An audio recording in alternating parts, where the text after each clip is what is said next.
Thanks, Doug. And I commend CEDA on this great initiative. And during Caretaker, I was lucky enough to read the Future Economic Prosperity of Australia report and to see innovation front and centre in that report. I'd like to acknowledge our panel discussion moderator, Robert Hilliard. Thank you. Managing Partner of Deloitte. I'll say thank you now because I probably won't thank you after. Jeff Culbert, Andrew Smith and Andy Vesey. So I look forward to being on the panel with them. And more importantly, I look forward to speaking to you all, and hopefully it's a good conversation starter around the innovation system. So a bit about the state of play, a bit about what some of the global indicators are telling us, and what we in our portfolio are doing in partnership with you all. And it was only last year that our department had innovation put back into its name. So industry, innovation and science. And Minister Hunt, you will recall, spoke last week about those three pillars, and the three pillars are indeed all contributing to productivity and jobs growth and jobs creation. And we're really pleased as a portfolio to have a look at how important and the importance that innovation plays in our industry and economic policy as well. It is critical to advanced economies like ours, and the OECD estimates that as much as 50% of their members' growth is attributable to innovation. And we in the department are at the forefront of delivering on the Australian Government's agenda to build an economy powered by innovation. The National Innovation and Science Agenda was only launched last December and is built on the four pillars of culture and capital, collaboration, talent and skills, and certainly government as an exemplar. It's been a great start. There were about 24 measures in that, over $1 billion worth of new money allocated to the agenda, and there's absolutely more to do. And we're supporting scientific and business capability to facilitate the growth and productivity of industries and business so they do become self-reliant, innovative and globally competitive. I think we used to be a portfolio that, as I recall coming in, had a lot of programmatic confetti and provided a lot of little grants, not looking at the growth and prosperity of the future, but in a sense supporting industries of today. And we've certainly changed our approach and indeed in line with the government's agenda. Australia's just coming into its 26th year of continuing economic growth, achieved against a background of major structural reforms and global shocks, including the GFC. And I think it's a mark of resilience of our economy, and our economic outlook, though, suggests that there are increasing challenges. And whilst we haven't got a burning platform, we have seen our productivity performance lagging, and continuing growth in our GDP belies our national income growth. And income growth in Australia has remained relatively flat since 2011. And should this continue, we're likely to see a decline in our living standards, but we're not alone. And research by the McKinsey Global Institute suggests the current generation across the advanced economies faces the risk of being less well off than their parents. The global economy continues to experience uncertainties due to factors such as weak demand, China's slowing growth, and the uncertainty that the Brexit fallout has confronted us. And Australia is by no means immune from their impact, a small nation in a global economy. But despite these challenges, we have the opportunity to shape our economic future. Trends in Australia and in the advanced economies point strongly to innovation as the major driving force for productivity and growth, and a catalyst for economic prosperity. Investment accounts for around 60% of, innovation accounts for around 60% of productivity growth in Australia. And innovation is not just about tech startups, and we heard a lot of this during the caretaker period in terms of how innovation as a word didn't really resonate with the broader economy. And it is about established businesses, big and small, doing things better to stay competitive in a changing environment. And our portfolio is very much focused on those areas where we do have a competitive and comparative advantage, and they're mining, they're agriculture, they're medical, pharma and the like. And Minister Hunt has emphasised just last week, innovation matters to all Australians because it's about job creation. It's about new and improved opportunities to do business, and it underpins a healthy economy. And he does talk about the three pillars relating to jobs of today, emerging jobs and jobs of the future. And Australia needs to take innovation seriously if we're to remain globally competitive. Our research corroborates international evidence of a causal link between innovation and performance measures like productivity. Innovative firms perform better in many areas than firms that don't innovate. They are about twice as likely to increase productivity and employment, 4 times more likely to increase the number of the export markets, and around 3 times more likely to increase investment in training and IT. And these types of firms, we call them innovative active firms, make up 45 businesses in Australia, and that's up from about 37% in 06-07. Innovative businesses also contribute disproportionately to economic outcomes, and hopefully you'll see, there we go, a slide there that shows that firms that undertook innovation represented only 37% of businesses in 12-13. But as you can see, they accounted for over 60% of both employment and sales across the whole economy.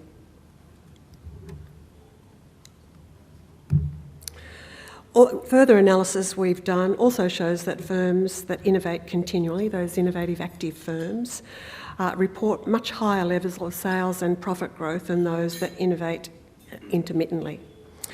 And innovation can also lead to higher growth, and higher growth firms contribute disproportionately, as I've mentioned, to job creation.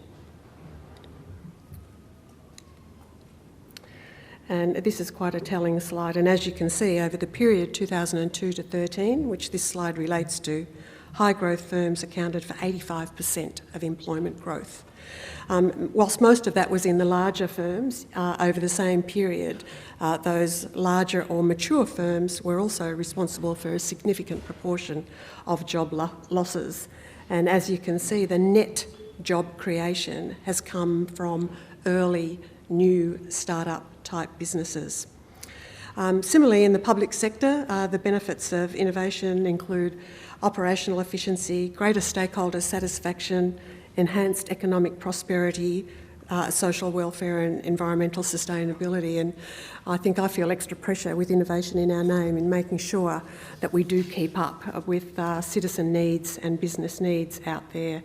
And we endeavour to practice what we preach in looking at new ways to do business. And one of the things that we've tried to put in place is a single business service, and encourage people, and I'll give it a plug, to go to business.gov, and we support and provide contact with over 2 million customers from business, science and research communities, and we've absolutely made it easier for them to access the information, advice and support they need, and hopefully we'll be turning that into a much more interactive website when you can get what you need and delivered in the way you want it.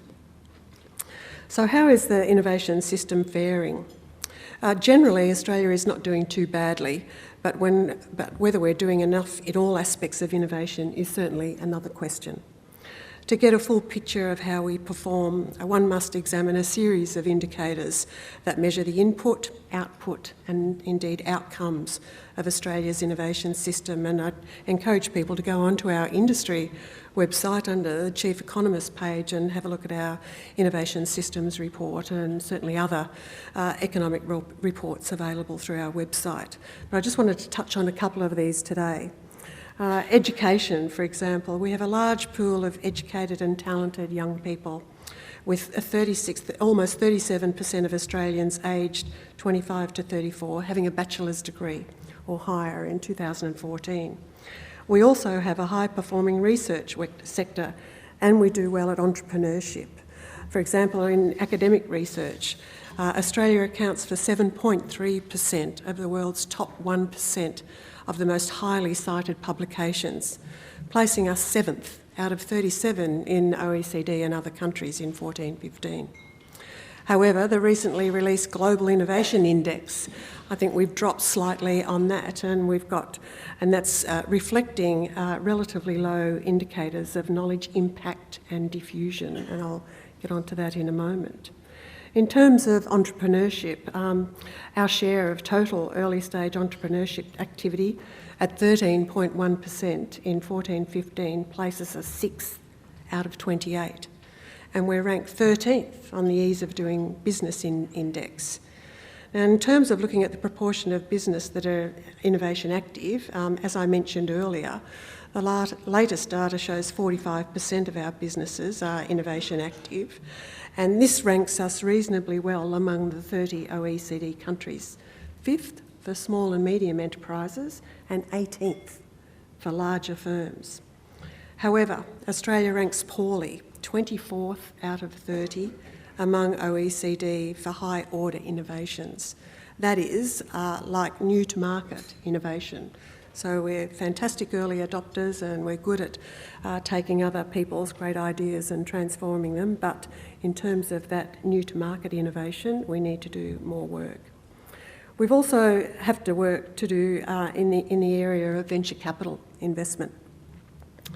In 14-15, the value of new early stage investments was 53% less than in 2007-8 peak, and we were ranked 21st out of 29th in the OECD countries for our early stage venture capital investments as a percentage of GDP. The success rate of firms applying for venture capital investment fell from 3% in 5-6 to just over 1% in 13-14.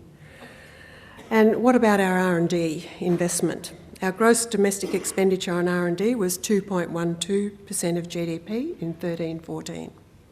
This is above the OECD average of 2.02%, but places us 14th out of 34 countries that make up the OECD, and we've also included China, Taiwan and Singapore in that. Our business expenditure on R&D as a percentage of GDP has been declining from a high of 1.37% in 2008 to 1.19% in 13-14, placing us 15th in the OECD. So between the public and private, we need to do more in this space. And in terms of another key indicator is collaboration. And collaboration is below average internationally. And recent data shows Australian businesses ranked 24th out of 32 OECD countries for collaboration on innovation activities. However, collaboration between industry and research organisations is absolutely abysmal. According to the ABS, less than 5% of innovation active businesses collaborate on innovation with universities and higher education. This places us at the bottom of the OECD on this measure and is of considerable concern because collaboration is the key enabler of innovation. And business collaboration with research is a tested path to new to market or even world first innovation and gives universities and research organisations a strong demand signal that business is collaboration ready. And the missed opportunities for Australia could be considerable when you consider the benefits of collaboration. And just as an example, firms that collaborate on innovation with public sector research organisations are twice as likely to report increased productivity. And collaborative business innovation is associated with a 70% increase in the likelihood of new-to-world innovation. And without collaboration, we don't get value for the investment and the high performance of our research sector. And our research could be used elsewhere in the world, thereby failing to make an impact on jobs here in Australia, or indeed improving wealth creation and improving the quality of life here. And I just wanted to quickly touch on the work that we're currently doing. Obviously, the National Innovation and Science Agenda, and the focus from the Prime Minister and my new Minister is on implementation, and so absolutely focused on implementing all of those measures. And when it was actually launched, part of the objective was to create a culture of innovation here in Australia, and I think we're just starting to tip that in the right direction. And in the key area of collaboration, I think Minister Hunt only announced last week some work we're doing globally on the Global Innovation Linkages program. We've got the Global Connections Fund, all about us engaging externally, and you would have heard about the launches of the landing pads and the like. And the government also established the Biomedical Translation Fund to help commercialise world-leading health and medical research of our research agencies. And this $500 million venture capital fund will use $250 million of the Commonwealth with matched funding from the private sector. Last month, we only saw the new tax arrangements come into effect for angel investors and early-stage venture capital limited partnerships to encourage more investment in startups. And these are all part of it, and the first wave of implementing NISA, and the government is looking at future waves of NISA implementation. I'm sorry about the acronym, Innovation and Science Agenda implementation, and Minister Hunt has certainly hit the ground running, and only after a couple of days deeply immersed in our programs has already announced what some of his thinking and some of his approaches are to the next development of the Innovation and Science Agenda. And he does want to look at, and he is exploring and asking us to look at, if we require a national innovation fund based on matching debt or equity rather than grants to fill in mid-level gap for commercialising technologies. And we're only in the exploration stage at the moment, but welcome anyone's feedback on where the gaps might be. And part of the second wave is obviously looking at big science infrastructure. And we've made some great inroads with SKA, synchrotron and the like, and I think there's been recent announcements around that. And the third wave that Minister Hunt spoke about is making it easier for business to interact with government, and I think it's quite relevant only reading it on the second back page of the AFR today in terms of some of the unnecessary regulation and how we seem to bind businesses up in approvals and regulatory processes across both local, state and the federal government level, and already our ministers have written out and wanting to do more in partnership with state and local governments around getting rid of unnecessary regulation, but also helping sectors move through the use of new technology and make them resilient and embrace digital technologies as well. And you may have heard from Bill Ferris, who heads up our Innovation and Science Australia board, the development of a 2030 plan for innovation. So looking at how do we spend the $10.2 billion each year that the Commonwealth provides, on top of, I guess, the $18 billion that's provided by business, and then also academia. Can we get a bigger bang for the buck? And I think Bill Ferris and Alan Finkel and others are looking at the development of a much more targeted innovation and science plan.